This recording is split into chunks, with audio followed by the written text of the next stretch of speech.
Sir, ganito sasabihin mo. Gawa tayo ng slime! Sabihin mo ganun. Ikaw gumawa. Just have to say that you're fine when you're not really fine. Gawa tayo ng slime!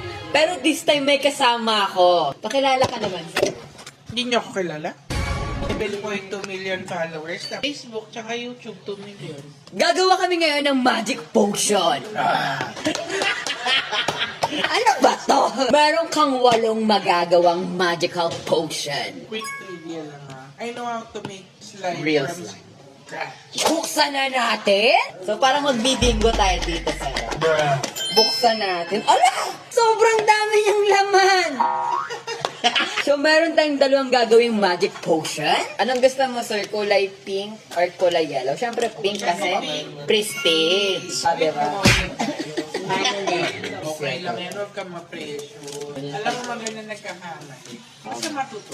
Yes po. Huwag yung ikaw pa yung biktima. Ito yung una namin gagawing magic potion, which is seashell. Ay, kung ano magbukas na ito, sabi ko na lang pala. Ang dami kong guard para utusan ko magbukas ng coke, tapos utusan mo kung magbukas niyan. Ayan, ano pong tawag sa ganito? Feeling ko glue yan. Ito yung blue, kulay dilaw siya. Ganito yung consistency niya.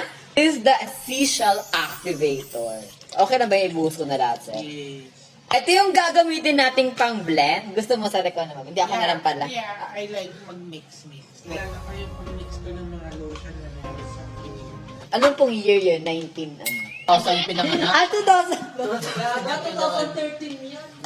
Yeah, Kasi parang ganito na. Ala, nagagawa na ni sir yung slime. Ako last time kasi gumawa ako ng potion slime. Sobrang palpa. Pwede ito sa buko.